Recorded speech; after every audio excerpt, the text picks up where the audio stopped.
we're going to be very pragmatic, as I was today and for much of the week, about what we cover. But I introduced this notion of a function and introducing functions last time into your model. And I argued that by putting code in one place and calling it from many, many places, you could simultaneously make the code easier to understand. You could allow it to be built by several different people, and you could lead to sort of less mental clutter on the part of those building the models and part of those seeking to understand the model. Moreover, we can often then modularly replace pieces of that model, such as replace that function, update it with new mechanisms, and have the rest of the model still work just fine. Okay?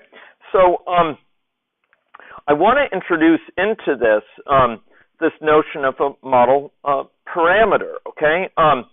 So let's go take a look at if we have this model that we opened last time. It's called the GDM model. Remember that one? Yeah.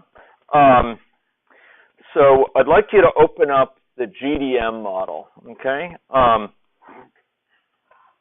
And the GDM model has in it a sort of admirable set of well-designed mechanisms, and we're going to look at some of these functions because they're important for understanding the notion of a function. Oops. Okay, so, this is AnyLogic 6.9. Okay, I don't need that. I want this one. I want recently open model, gestational diabetes. There we go. Boom. It's called gestational diabetes. Well, it's in a folder called GDM. It's called gestational diabetes 3. Yeah, exactly. Yeah. Now, I want to highlight one feature of this model. Do you folks see that if you look at the top of this model, over on the right-hand side, you also see all these jar files? See that? That's a sign that basically it's connecting with all these different external Java so-called libraries, all these things which will do work for this model when asked, all these sort of services that might be needed. And there's actually a lot of them. These are used, for example, for automatically testing the model, like putting the model through its paces in a way that would allow you to gain confidence it's working properly, that it's not only you built the right model, but you've built the model right, and things that will allow you to potentially substitute out pieces of the model and see if it's working. But my focus right now, so those are so-called jar files, but my focus right now is to take a look at some of these functions, okay? So within the person, within person, what we see is there a variety of functions here. And what's notable, folks, is within these functions, you see their name, and you see some code here. And I want to highlight some features. One is there's this use of assert. See this thing that says assert true? That's basically a check to make sure a certain assumption is true, okay? So here, for example, it's checking to make sure that certain parameters are realistic, that you're not running the model with ludicrous parameters. So for example, making sure that no one's being born in the model with greater than 15 kilograms of weight, for example, or that no one's height in the model is too low to be realistic.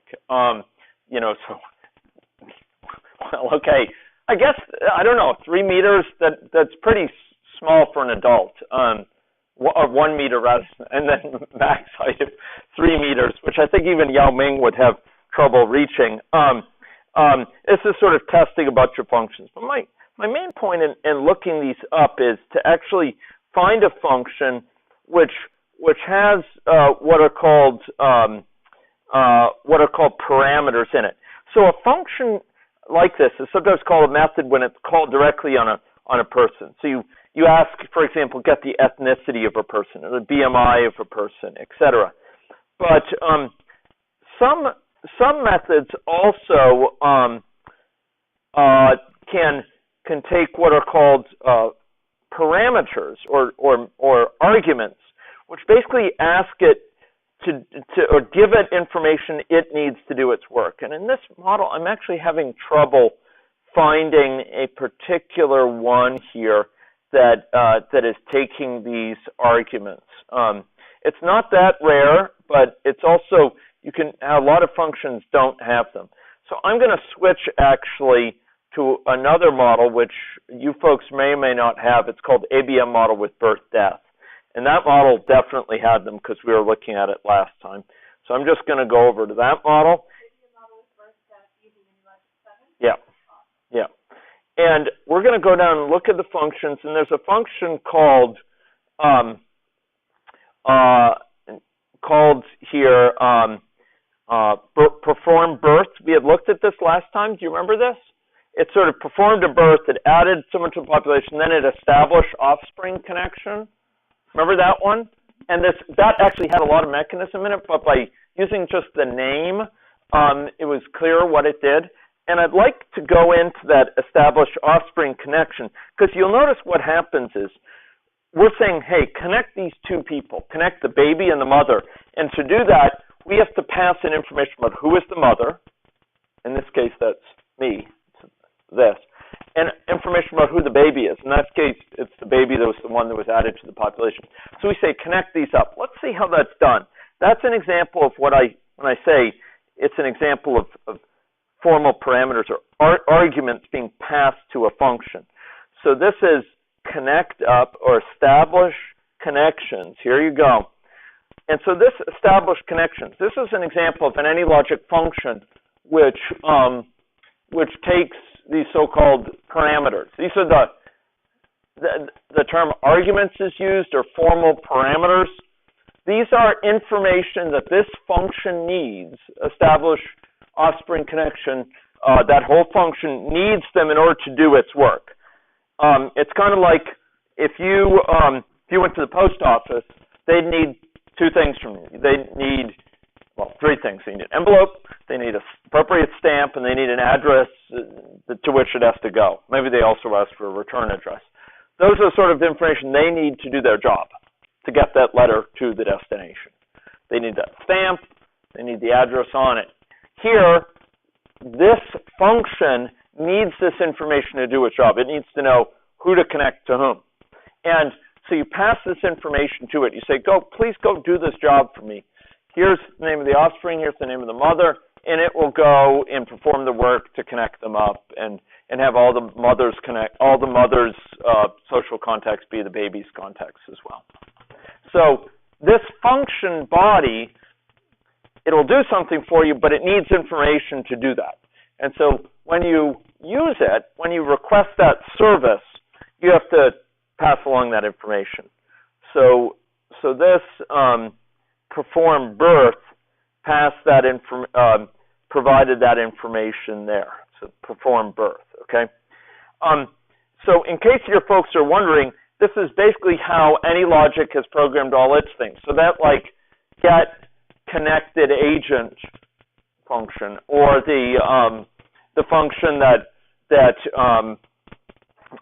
finds out or that you call to write a data set to a Excel file. Remember that took a data set, it took a sheet number, it took a row number, and a column number. Do you remember that? You have to pass things. Those are just like these arguments. Those are the information it needs to do its job. It says, well, that's great, you want me to write a data set, but what data set do you want me to write? And you have to give that data set. And you have to give them in that order. It says, give me the offspring, and then give me a reference to the offspring, give me a reference to the mother. And you have to pass the reference to the offspring first and the reference to the mother second. That's what you need. And similarly, that write data set to file or what have you to the Excel file, it needed first the data set, then the sheet number, then the row number, then the column number. Okay? So you have to give them in that order.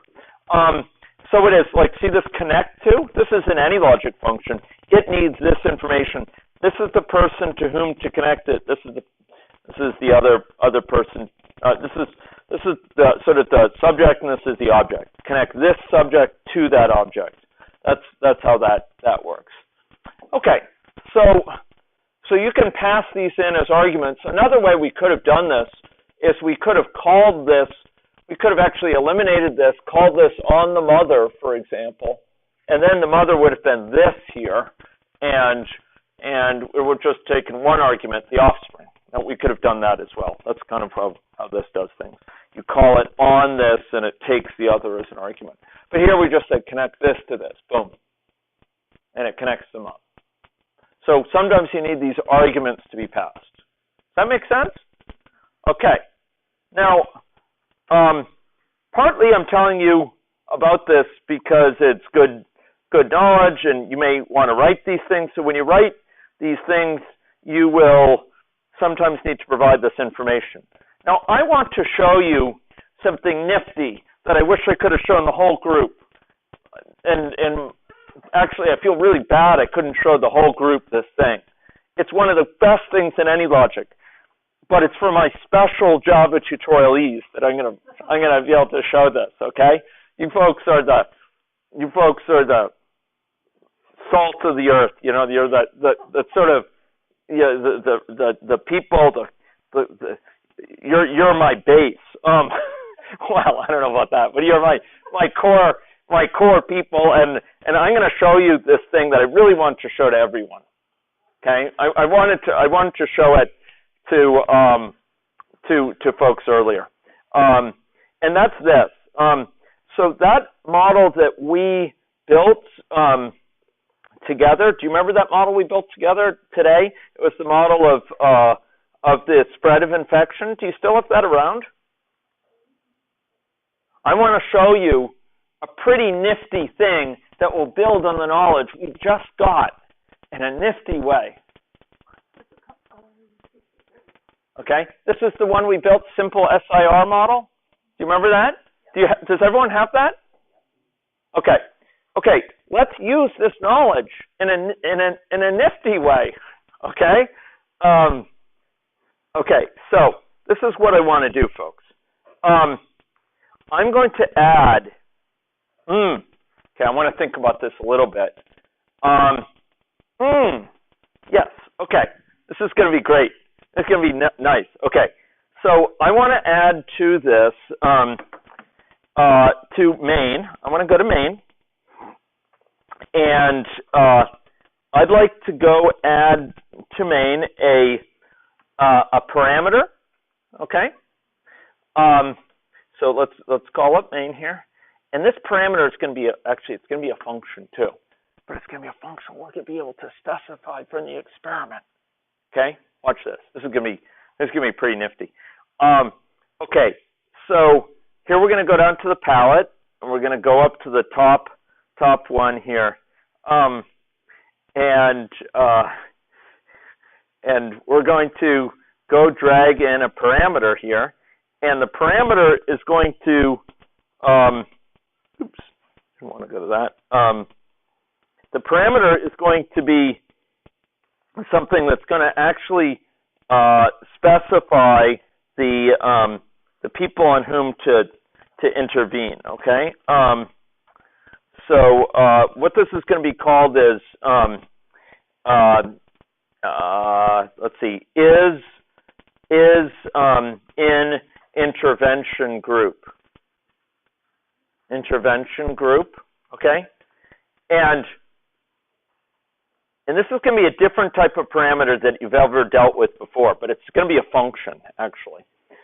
And go down to the Advanced tab of the parameter, and you should see this thing that says Static, Dynamic, or Action.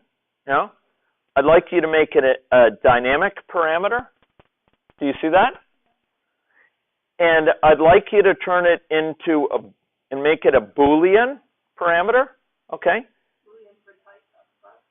Boolean for type up above. Yeah. Okay. This is a dynamic parameter. It's going to be an action, and it's going to take a parameter argument. This is a weird kind of thing. The argument of this parameter is going to be named person with a lowercase and it's going to be of type person with a capital P. Is that okay? Okay. Okay. Okay, and now I want to add another one of these parameters as well. Okay. And we're going to add an additional parameter to this same thing. An additional parameter called perform intervention. Okay? And this parameter is going to be also a dynamic parameter. Where did we specify that? Does anyone remember?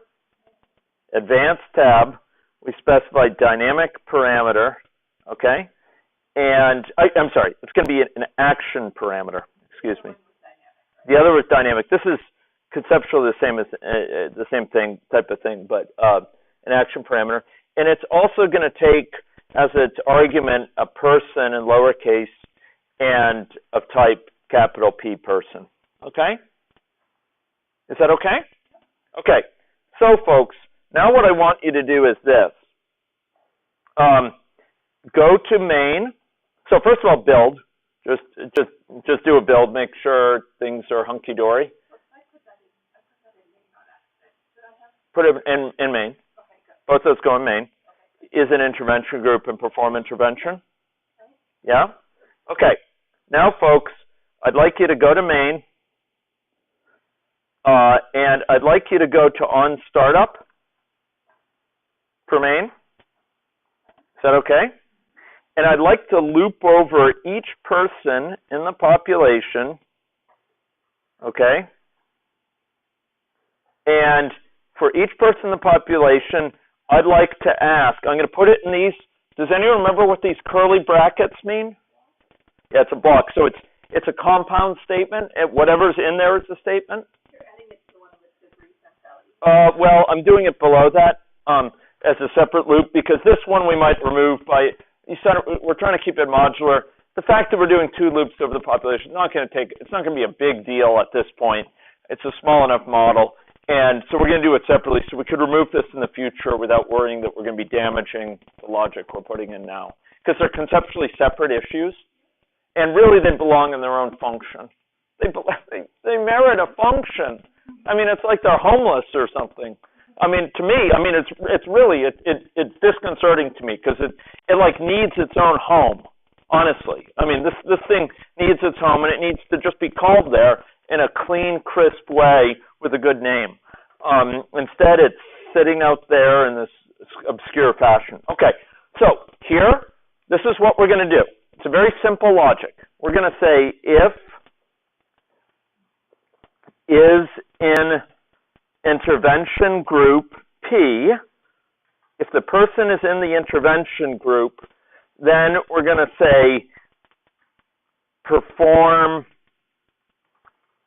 intervention on P. Where did these things come from? Is an intervention group. Where did that come from? We just made that. That's the dynamic parameter, and this is the so-called action parameter. Perform intervention. Do you remember that? Okay. Now you may think, what sort of weird thing is this? I mean, here we are. We're putting these parameters. Like, what whacked out thing is happening here? You know, I always thought parameters were like they held the value 2, and now we're like calling them as functions. But that's the point. A dynamic parameter in AnyLogic is a function. An action parameter is a function.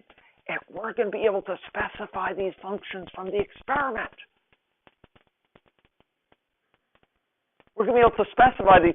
So you may not understand, you know, your reaction suggests, you know, that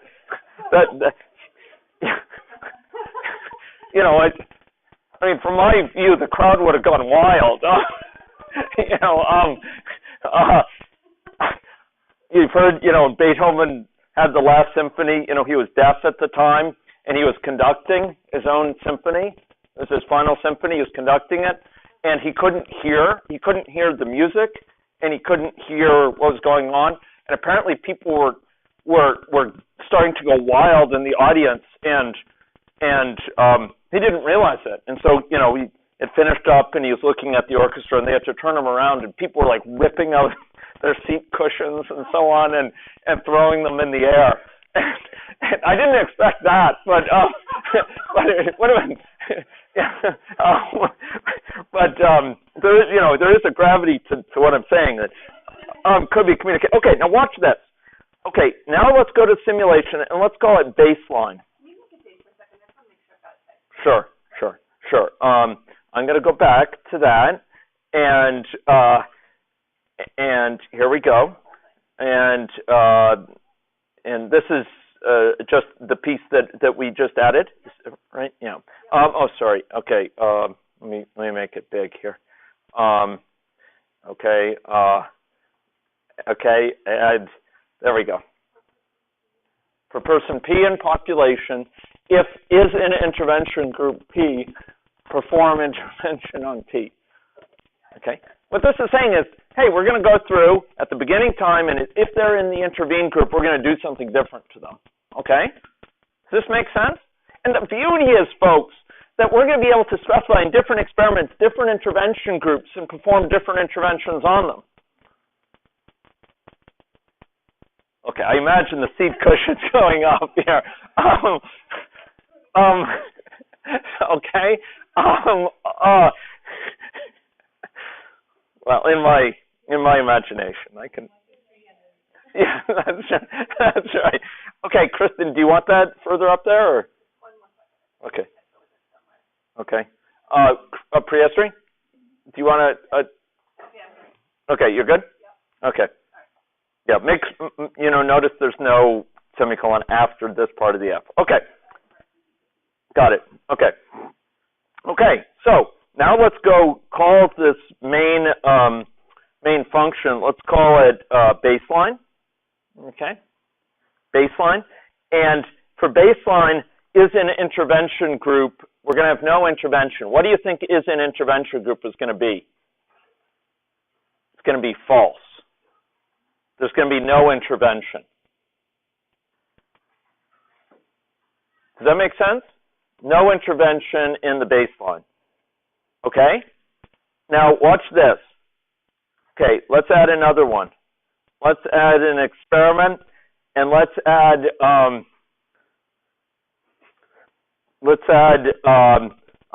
hygienic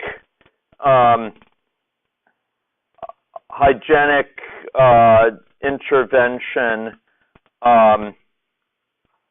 for all. Okay? Is an intervention group. What do you think that is? If I'm saying for all, what do you think it is an intervention group? True. Good. And what's the perform intervention going to do? This is where, I'm sorry to use this terminology, but this is where it gets cool. Okay. We're going to be able to set the person's characteristics here that's intervened upon. So we're going to be able to take this person, and remember what's in a person here. You may not remember it, but here are the parameters of a person. Let's suppose that a hygienic intervention lowers their probability of infection given exposure by a factor of 2. Okay? Okay? Now remember, this perform intervention took an argument called person. Do you remember that when we defined it? We said it took a person, P. So we can actually say perform intervention will set for that person. So we're going to perform this intervention on a person. On a person. Okay?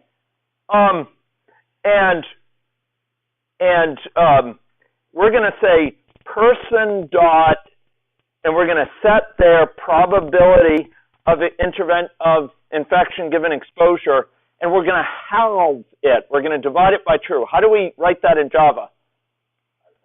Divided by equal to 2.0. Remember that? Or times equal to 0.5 is another way. Do you see what we're doing? We're saying, okay, so for this intervention, we're going to modify people to have half the normal rate, Okay. Now let's now add another intervention, and let's make it.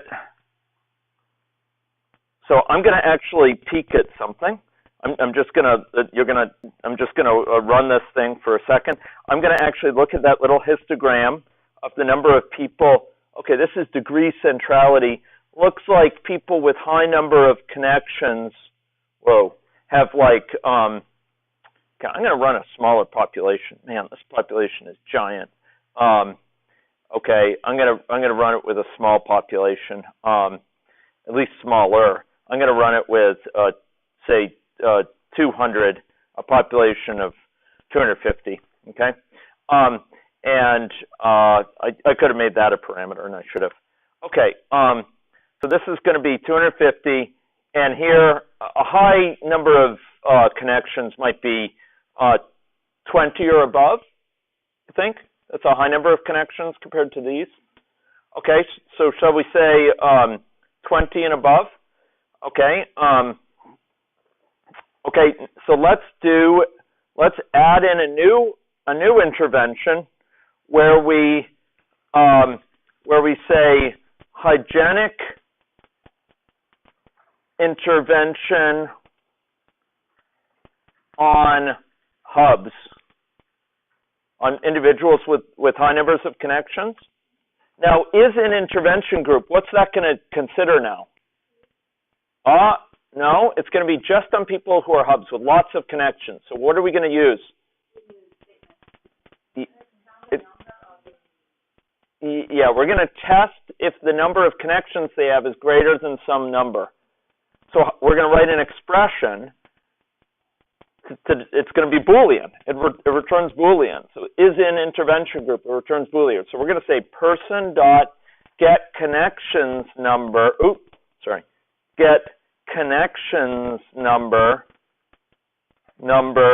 is greater than 20.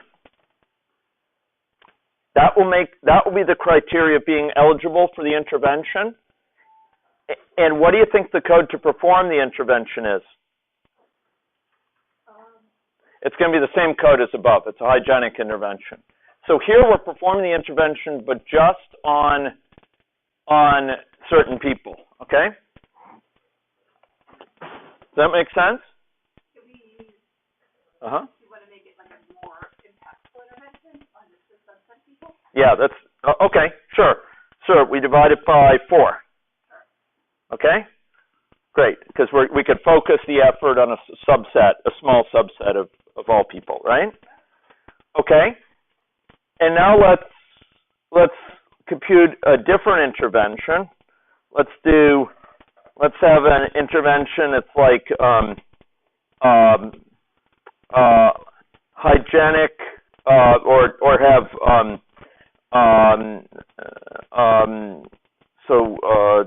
so we'll do something with social distancing for all, right?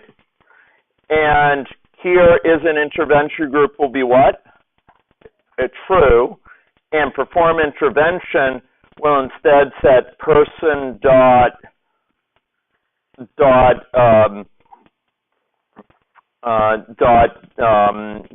the contact rate divided by, say, 2.0 for that. Does that make sense? Okay, and then let's have social distancing on hubs. Okay, add in another experiment. This will be called social distancing on hubs. And what is the code going to be for is an intervention group? It's the same code we had before, so we'll only look at those who are 20, and for those people who are 20 or above, and for those contacts, and for those people, we'll change their person dot social dot contact rate divided by equal to 4.0, something like that. Okay? Okay. So here, folks, we've delineated different interventions. Some interventions are focused on a small subset of the population, but are highly impactful on that subset. Others are focused on all and achieve different things, okay? So by running these things, say social distancing on hubs, you know, we could capture the spread of infection over here. Now, one thing we could do, which would be kind of interesting, is that we could also set it so that people have inside of themselves a variable that says is an intervention group, and when we have perform intervention, we'd set that to be true, and they'd be colored differently, so we could actually see visually who's actually been affected by the intervention. So maybe we'll do that, and then we'll talk about some more things about this. So, yeah. I have an error, a syntax error with the divide by symbol. I think I'm just tired of using that. Divide equal. Divide equal. Thank you. Yeah. All right. Okay. Okay, so let's go to person, and in person, let's go to the presentation. We're going to have to click on their shape body. And, you know, the sector 3 individuals may still be having headless individuals. I don't know. But let's set the line color under presentation, person, shape body. Okay, let's set their line width to be a little bit thicker, like 3. And then let's set the line color to be, let's also add a parameter to person, which is going to be called, not a parameter, excuse me, a variable to person, which is going to be is in intervention group, is in intervention group, is in intervention group, and it's going to be a Boolean. That's why it's called is, and it's going to be initially false. Is that okay? And then we're going to have, again, in their shape body, if they're in the intervention group, they're going to be, to the line color is going to be, if they're in the intervention group, is in intervention group, then they're going to have a black or what, a green, a lime color thing. Otherwise, they'll have a black boundary, something like that. Does that make sense? Yeah, exactly. And this should end with a no semicolon, because it's determining a value. Yeah. Okay. Okay. So now back to our interventions. Here, folks, when we have perform intervention for each of those scenarios after baseline, we will also say person dot is in intervention group equals true. Okay. So those who are in the intervention group we mark true, and therefore what will happen visually? Well, visually they'll be surrounded by lime green. I'm putting in each experiment, each of these experiments in the perform intervention area. I'm just putting it in there. Basically, I'm telling them, hey, you're in the intervention group. And so there we are. This is like this. Person dot, I forgot the person. Wait a minute. Yeah. Okay, so that person, where was that again? That was the variable you created. That's right. And then where I'm screwing up, I think, is in the shape body color, so the line color. Right, type is in intervention group, colon, line. No, question mark. Question mark, line. Then colon, black. I have the question mark in the colon first. Okay. There we go. Thank you. Yeah. Okay. Okay. So now we should be able to run this thing. And like here's hygienic intervention for all. They all have green. Let's use something other than green, man. The green is, I should have been thinking ahead. What should we use? Blue, maybe? For those who are, what's a good color? Blue, if they're in the intervention group? Something like that. But the problem is the lime, they're already, see, like for the intervene in all scenarios, they're all blue now, right? Because the shape body is blue if they're in the intervention group. Whereas if you only intervene on the hubs, it's only the hubs that are blue. Here, see only the hubs, see that? And so those are the ones that are sort of the ones that have been intervened on. I have 250. I changed it to be 250 because it was a lot going on. See, here are the hubs. See, it visually encoded the hubs. So now we can flexibly specify, the behaviors that we want for interventions. We could sort of have each intervention pick out the right people according to characteristics, according to their location in the network or their history or what have you. Not history, but characteristics, and specifically intervene on them. And we can describe what interventions we want here too. Now you might think, well, these interventions, these are just changing a probability. I mean, we could have done that with a parameter, but there's some interventions where you couldn't have done it with a single parameter. Maybe some interventions or even with combinations of parameter values. Maybe some interventions we want to update the person based on the characteristics of their neighbors or what have you. And you could still do it here. You could still ask, okay, for this person, based on who their neighbors are, I'll set their characteristics like this rather than like that. So this is a very powerful way, and we're using functions. We're using functions because we specified within main these things that were these so-called dynamic and action parameters is in intervention group, and that was a function. It took this, and then it does its job. It determines whether or not someone's in the intervention group. Perform intervention takes a person in, it does its job, it determines if someone's not in that, is or is not in that group. Okay? Is that helpful? Okay.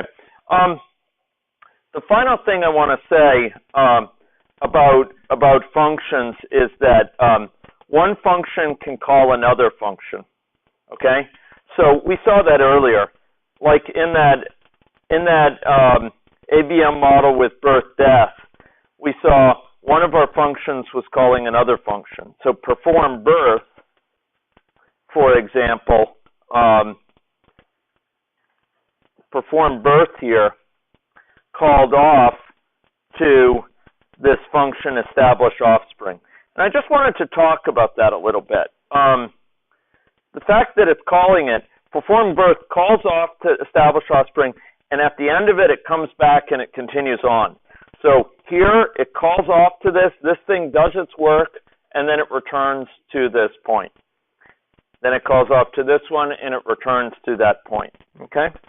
So it resumes after this so-called method call. Very good, thanks, take care there. So here we have sort of this nesting of functions. This one calls that one, it finishes up, and then it comes back, okay? And sometimes you'll see a problem indicated in this using what's called the call stack. So you'll see actually a list of functions, some of which have gone wrong. Let me see if I can make this happen. So let's suppose I want to cause a problem here. I want to do something like this. Suppose I say person cause problem equals null, and then I say cause problem dot get x. Watch this. This is going to be fun. Watch this. Folks, this is a very important life skill I'm about to teach you. I'm going to cause deliberately a problem here. I'm setting this thing to be null, and then I'm trying to get something on it. It's pointing to no one, but I'm asking for their X value. What do you think is going to happen? Something good or something bad? Okay, it's going to be, it's going to be an error. Let's try this. But let's see what it gives us. When it has an error, it'll give us something. It'll give us something valuable, something that you might, oh, okay, come on. No one's given birth yet, I guess. Hello? Ah, there we go. Look at that. Look at that. Look what it gave us. It's not quite a tote bag of goodies, but in another way, it's goodies. Watch this. Take a look at this. This is called the call stack. This shows what called what, called what, called what. Okay?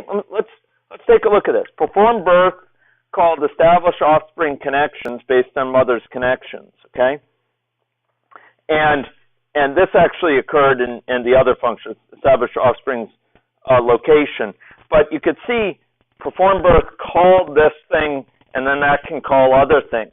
And so each time you call it, it's like putting a new layer atop of this, each new function that's called. And that's how it shows it, okay? So here, if we go look at what it's told us, it gives us this message. You may not understand what that means, null pointer exception. It means we have this null value, and we're trying to do something like get the x of a null value. But look what it gives you. It says, and you got to learn how to be able to, if you're going to learn AnyLogic in a serious way, you want to learn how to read these things. There's all this stuff that's about an engine. We don't really know what that is.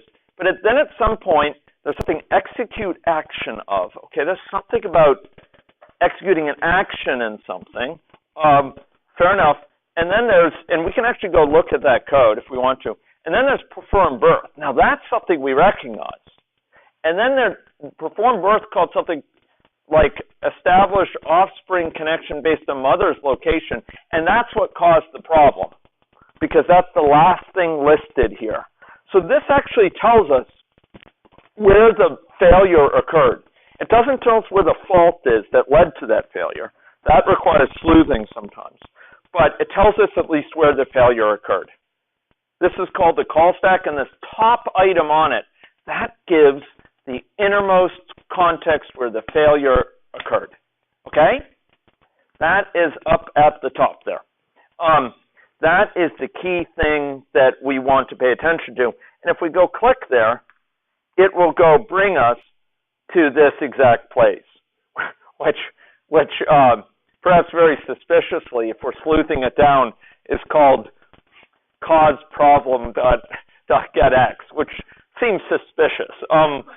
It merits investigation anyway. And lo and behold, if we were to go there, if we were to go and check it out, let's go this establish offspring connections based on mother's connections. If we were to go check that out, it's offspring location based on mother's location. If we were to go check that out and we were to go investigate and say comment those, make a copy of your model before modifying your model. If you're trying to figure out where the cause of a problem, make a copy of it first, so that if you modify it, you don't have to worry, oh, I changed, I don't know what I changed. Make a copy of it, but if I remove those problems, then things are happy, okay?